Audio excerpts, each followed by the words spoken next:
The decision to engage in drug abuse is a complex issue, especially when considering individuals facing particular life circumstances. While many factors can contribute, a significant viewpoint suggests that the strength of an individual's connections to society plays a crucial role in whether or not they participate in behaviors considered against social norms, such as drug abuse. Consider the power of social ties. This perspective is centered on the idea that when an individual feels strongly linked to society, they are less likely to engage in actions that go against what is generally accepted. These connections, often referred to as a social bond, act as restraints that keep people from deviating from established rules and expectations. This bond is comprised of several key elements that intertwine to influence behavior. So, let's look at a few things that create a social bond: attachment, commitment, involvement, and belief. Attachment refers to the close relationships and emotional connections a person has with others in society. This includes family, friends, and coworkers. When these attachments are strong and stable, people tend to consider the well-being and opinions of those they care about and are less likely to act in ways that could harm or distress these relationships. The potential disapproval from loved ones can serve as a powerful deterrent against behaviors like drug abuse. They can also sway a person toward drug abuse depending on what a person considers his or her community. Commitment involves the investments an individual makes in conventional activities and institutions, such as pursuing education or building a career. People who have dedicated time, energy, and resources to these areas have more to lose if they engage in deviant behaviors. The fear of jeopardizing their achievements and future prospects makes drug abuse less appealing to those with strong commitments. On the flip side, they can sway a person toward drug abuse if it is a central part of their inner circle. Involvement focuses on the amount of time an individual spends participating in socially approved, structured activities like work or community groups.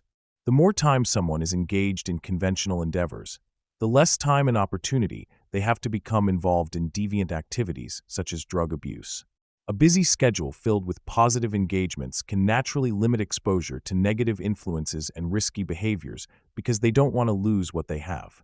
On the negative side, if one social group is centered on activities that include drug abuse, they are more likely to participate in it. Belief is all about a person's acceptance and respect, or rejection of, the moral values and norms shared within their society.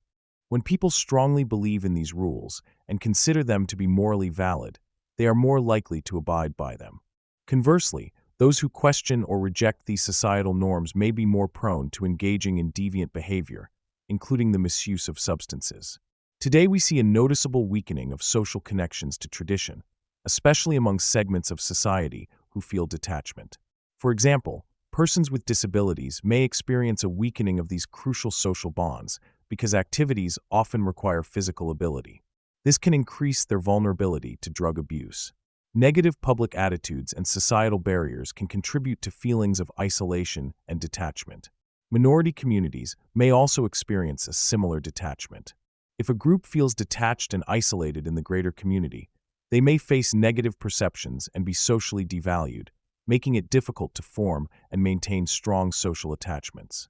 They might be excluded from social groups or treated differently, leading to feelings of loneliness and depression. This sense of isolation can diminish the concern for how drug abuse might affect their relationships, as they may already feel disconnected. Subsets of society often experience lower rates of employment and educational attainment compared to the general population. This can be due to discriminatory practices, lack of accommodations, and poor economic conditions, rather than a lack of personal motivation. Reduced investment in these conventional goals can foster a negative outlook, where the potential risks of drug abuse may seem less significant. Barriers and detachment from social institutions may lead to an abnormally high amount of unstructured and idle time. It is normal for people to want excitement and recreation. A lack of engagement in routine activities can create more opportunities and temptation for sensation-seeking behaviors like drug abuse. The absence of regular commitments can also remove a key source of self-discipline that helps resist such behaviors. In cases of acquired disabilities, the onset of the condition can sometimes lead to a change in beliefs surrounding drug use. Family and friends, motivated by feelings of pity or guilt, might unintentionally enable substance abuse by being more lenient or even encouraging it, believing the person with a disability is entitled to use drugs due to their circumstances. This compromising of previously held societal norms can contribute to the problem. Understanding the link between weakened social bonds and the potential for drug abuse among identifiable subsets of a society indicates important areas for intervention and support. Efforts to strengthen these connections can play a significant role in both preventing substance abuse and aiding in recovery.